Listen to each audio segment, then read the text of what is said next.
time remaining. Going into next scenario, STALWART ESPORTS, where you at? You guys kind of got lucky still there in that last match. Circle was fed, didn't really have to fight anybody. Not that many aliens. I want to see more out of them, Max. Stop reminding me. I'm sorry. Stop it. Oh, okay, we're gonna give. I was actually just looking. I was just staring at Max, hoping he had something to say about that. But you know who I do know has something to say about this? It's our commentators, John Allen and Blake. That's right. It's me, John Allen, and with me, Blank. Hello. What do you think about Tiamba? So, plane path actually is heading down from the northern side to Primos. Currently, we actually had a really good game to start off the day, John. We did. Sanuk, Box Gaming taking a really, really strong position towards that side of the map. Unfortunately, I do think that Gladiators really did identify exactly what they needed to do there, which was starting to toss some really big grenades over in that location. They were dealing with Stalwart, and I think Pubg made the right move, which is we need to move out early, but some great foresight coming out from the team of Gladiators to know that that would come through, toss the nades over, get a double knock, which is hugely fortuitous, to be honest. I think one knock would have been absolutely great, but two knocks just really hits the nail on the head there for them. That's pretty much the chicken dinner found. It was a matter of time before it came through. So I imagine they were very happy with that game. Obviously didn't get a huge amount of limbs. They just went through very, very slowly. What do Gladiators think of Tiamba? That's the big question. Tiamba are currently in Severny with Gladiators. Now, Gladiators have really struggled throughout the All-Stars and main tournament dealing with hot drops. Even versus Mazexis over in All-Stars in Severny, who were the 16th place team end of the day. So I think for Gladiators, they've had practice versus some teams like this. You'd hope. Looks like they've got some decent weaponry on board. Hopefully they've got the armor to back it up. You're a Gladiators fan, hopefully Tiamba do. You're a PEL follower, watcher, enjoyer. A little bit of damage sent over to actually quite a lot of the players on Gladiator, and not really too much to speak of sent back the other way, which is really not ideal, because at this early stage it's unlikely that you have too many meds on board. Meku, Western Outpost, looking to try and control these crosses, but he hasn't managed to stop Over or Tianyu. For the time being. Double barrel in the hand Kitsune though. That bark is loud and the bite even worse. These early stages. Level 1 armor doesn't really protect you from too much. Only 2 shells in the back pocket though.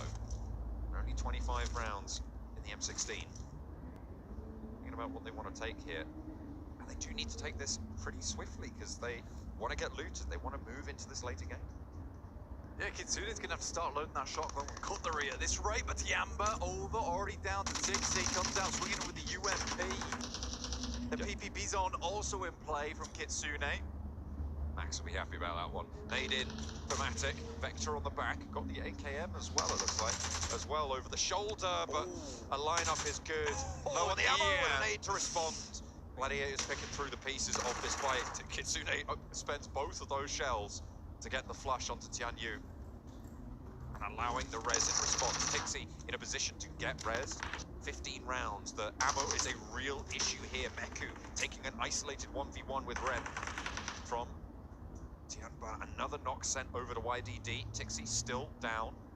Over has a nade. Meku staying nice and clear of sightlines from the rest of the roster. Ren kept away from this as well. As Tixi continues to tick down. Over, taken low, and Kitsune wants to chase it up.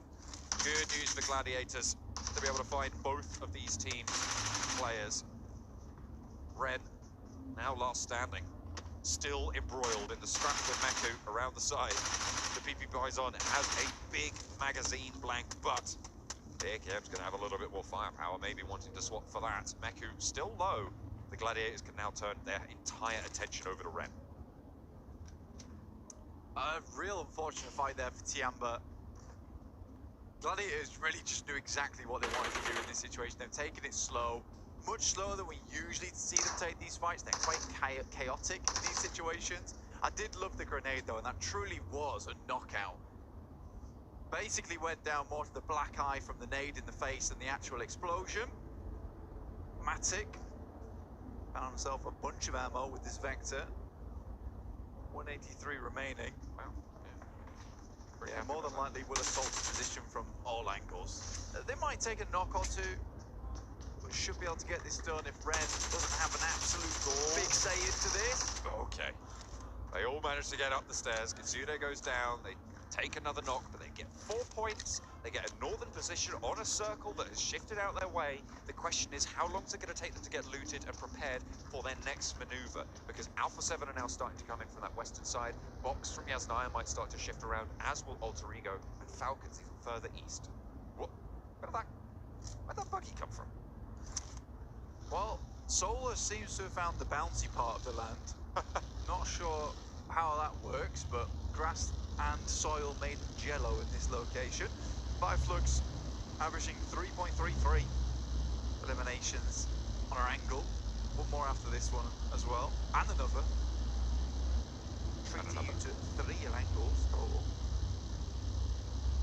5 Flux still have to make some better decisions in that end game.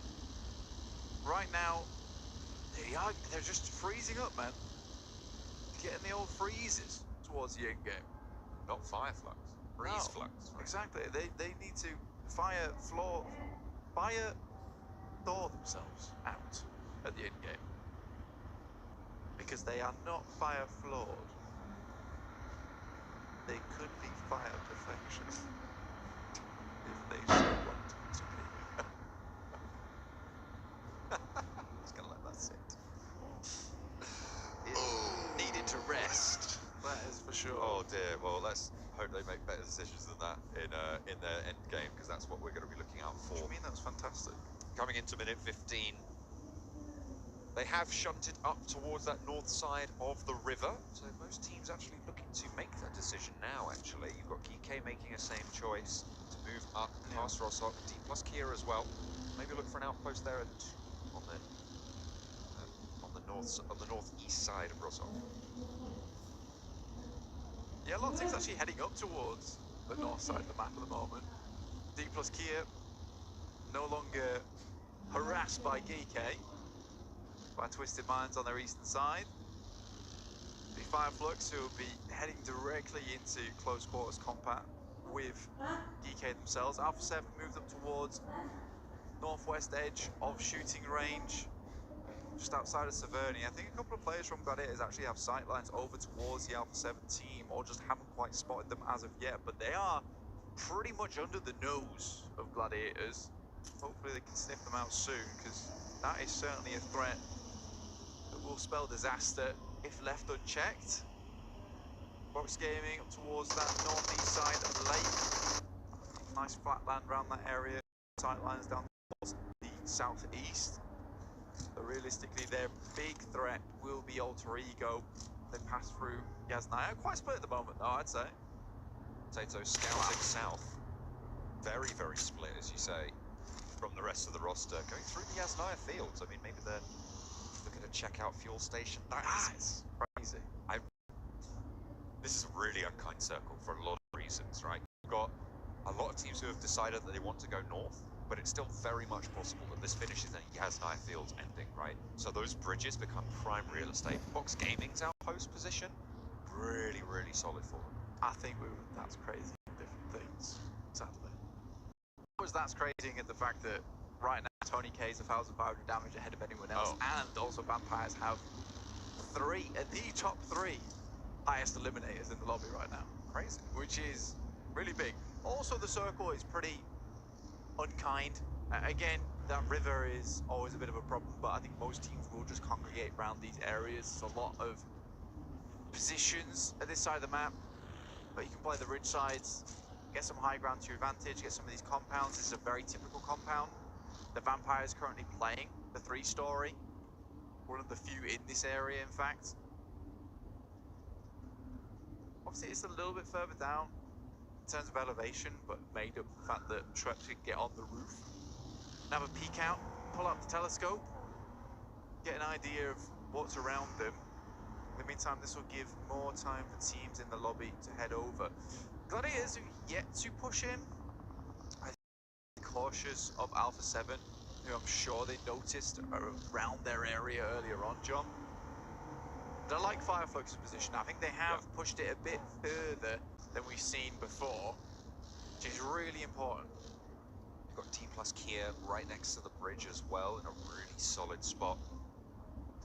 Very, very difficult to move past that area without their say-so.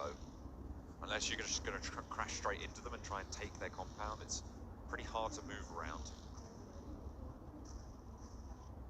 And that could be very, very troublesome if the circle breaks down southeast side. If it shrinks on towards them as well, it's a great fortress to be able to hold out to. Team Falcons, one of the few teams, in fact one of the only teams outside in the blue, passing Mansion itself over towards the fielded region. 628, who were on a real tear yesterday actually, and some really good work. Max highlighted Yang Won as his player to watch today. Hasn't done too much so far, but they certainly were a team that started blasting out towards the end of the day. 2 really high elimination count games in a row. Miramar to Miramar, and that might just be, you know, their playground, which is Miramar, where they have the most success on it.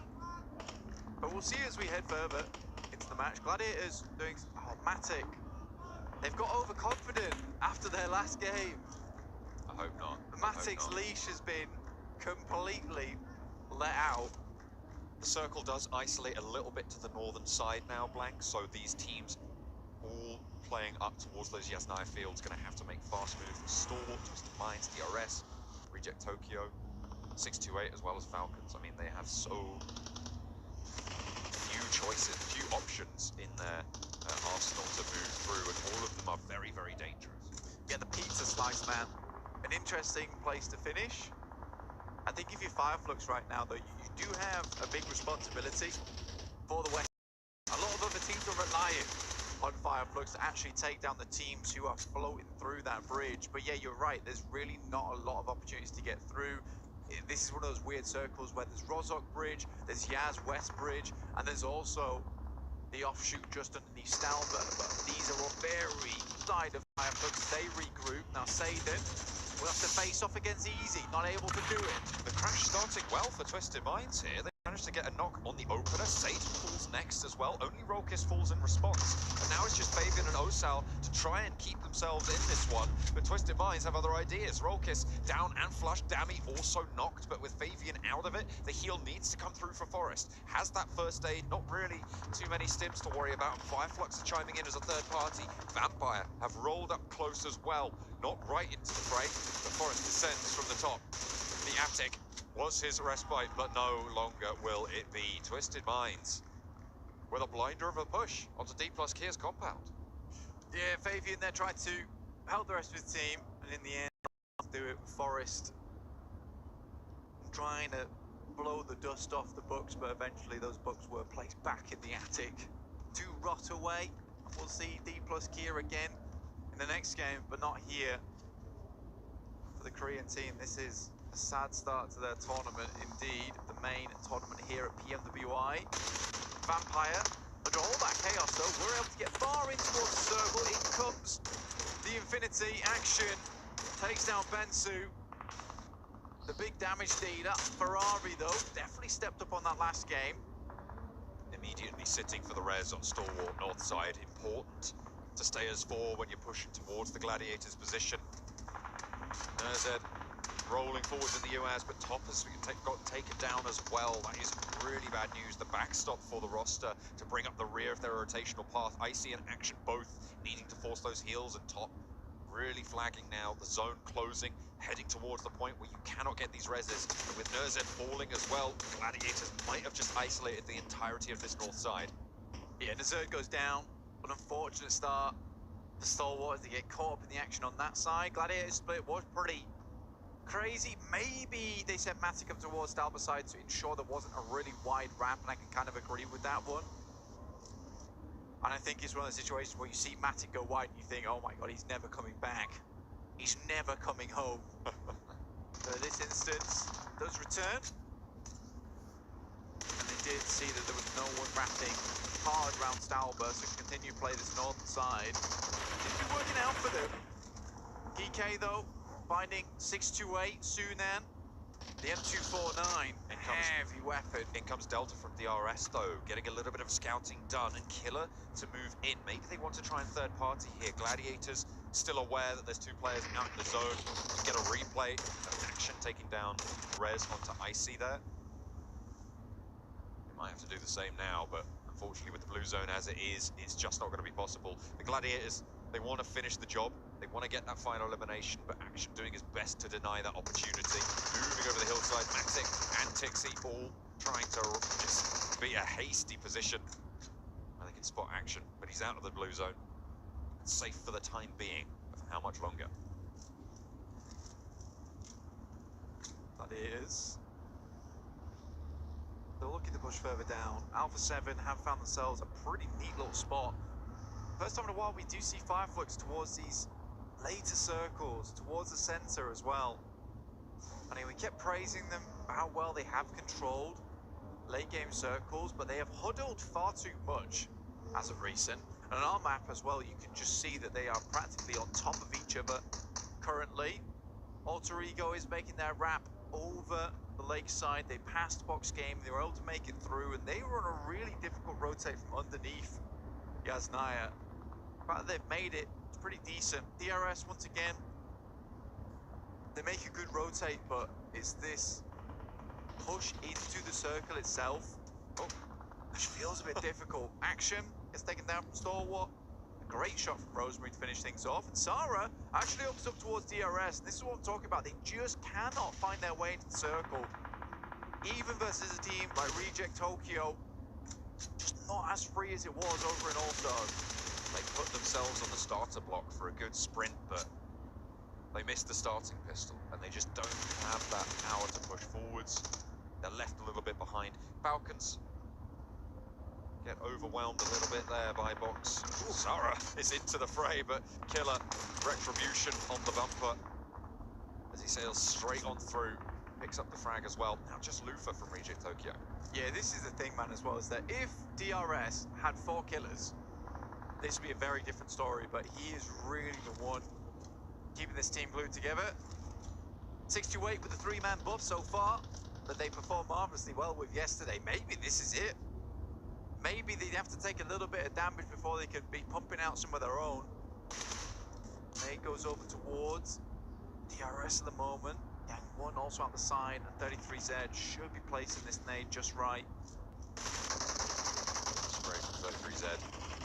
Quite landing just yet a western hard shift on this circle means Box have more ground to cover, but they've spotted Rosemary and taken a knock over towards Alter Ego on their north flank.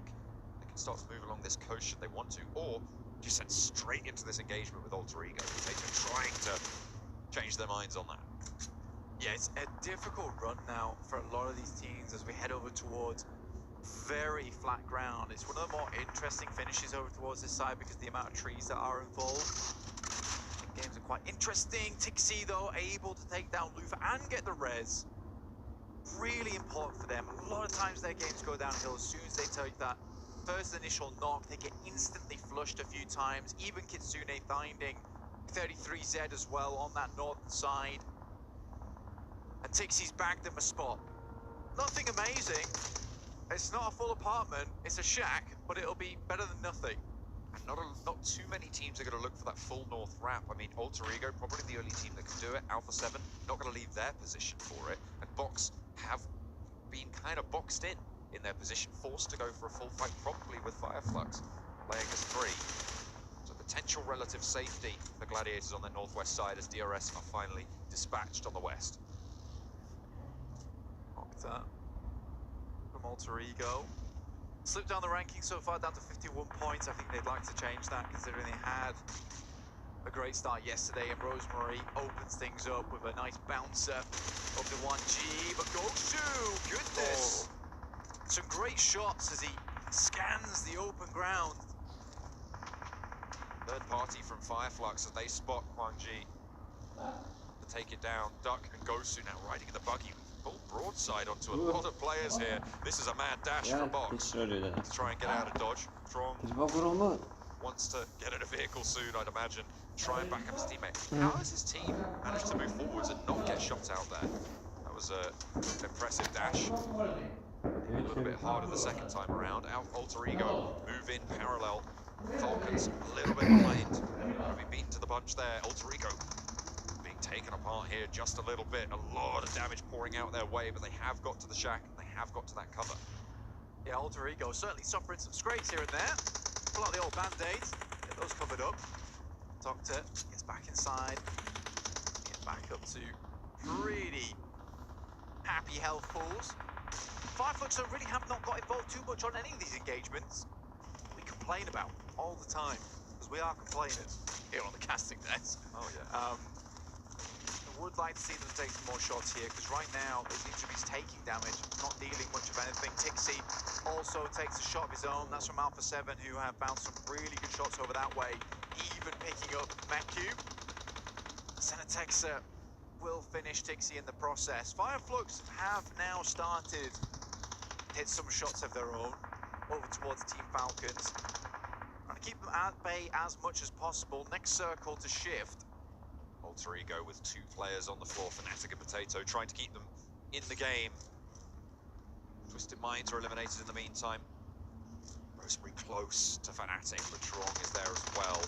Mini 14, so no DBS in the back pocket. Alpha 7, they move out of their safety over this hillside.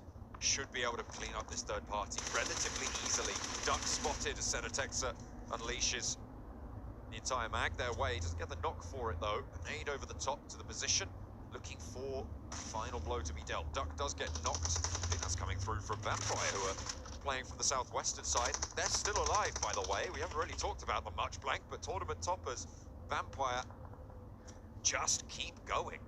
Yeah, they've been hitting some real brutal shots this game. Side swipes, been cutting teams in half. Fireflux still has their vendetta though versus Team Falcon. Seems to be the only team they're currently focusing on.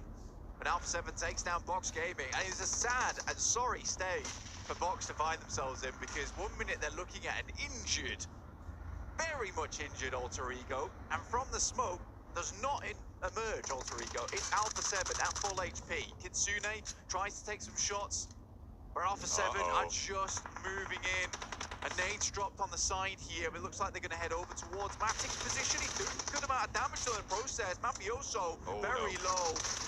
Not going to be taken down though, and it leaves just Kitsune for Gladiators. He'll have to move further south and away from the shack. They know he's there as well with the shots that he was able to take out their way. 9 eliminations for the Gladiators and already a 4th place.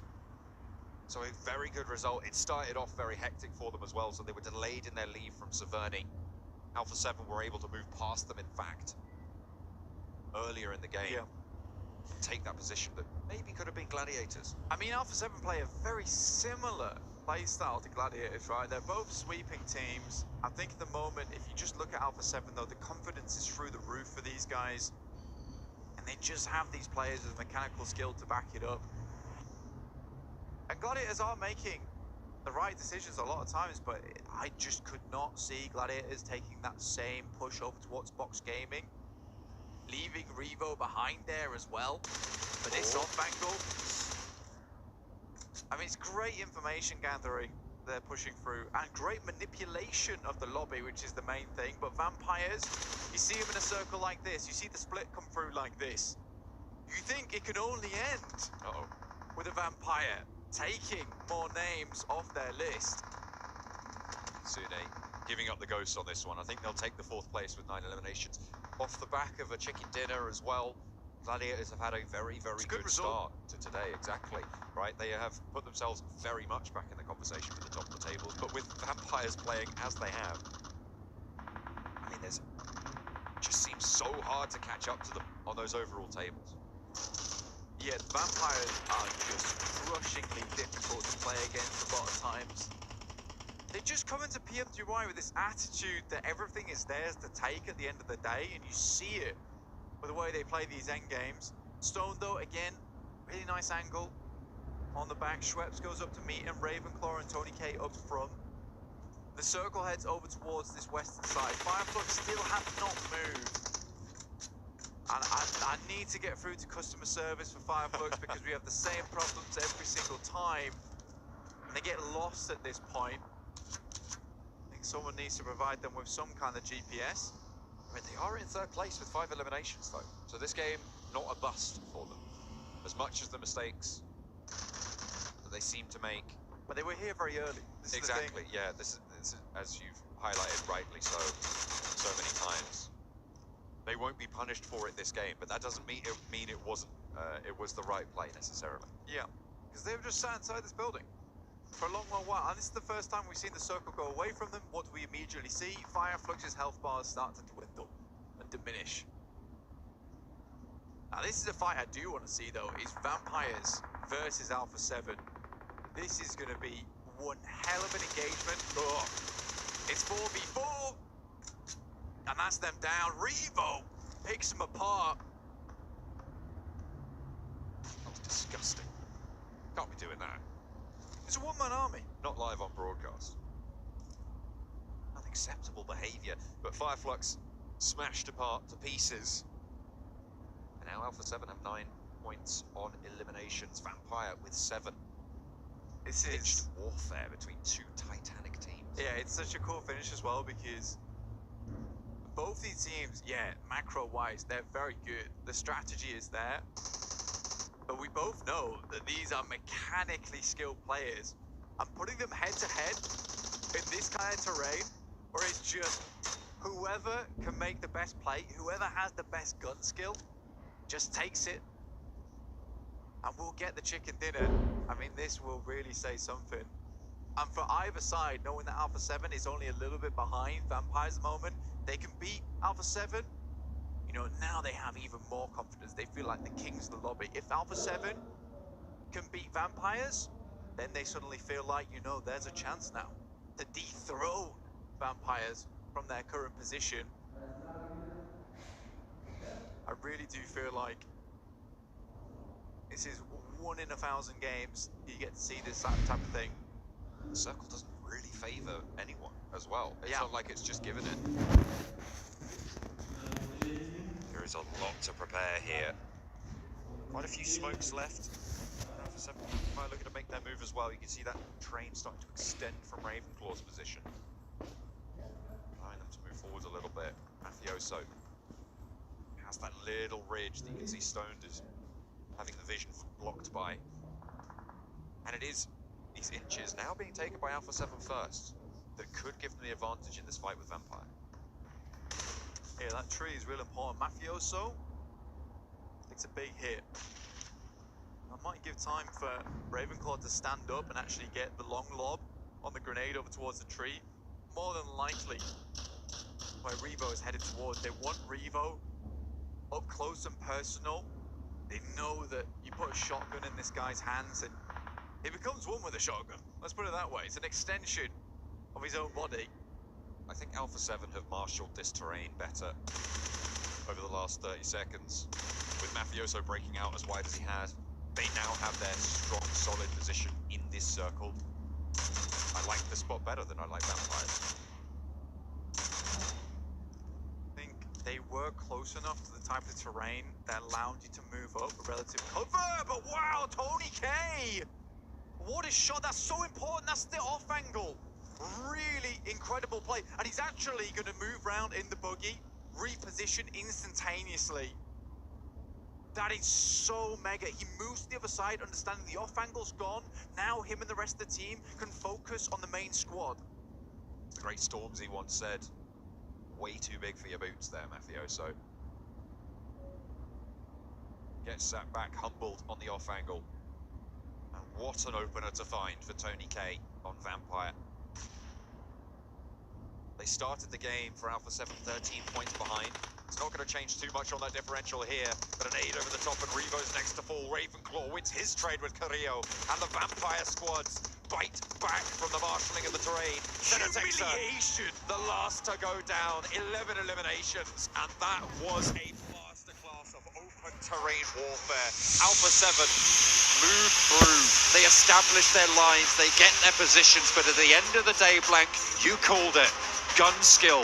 Tony K lands that shot and they move perfectly.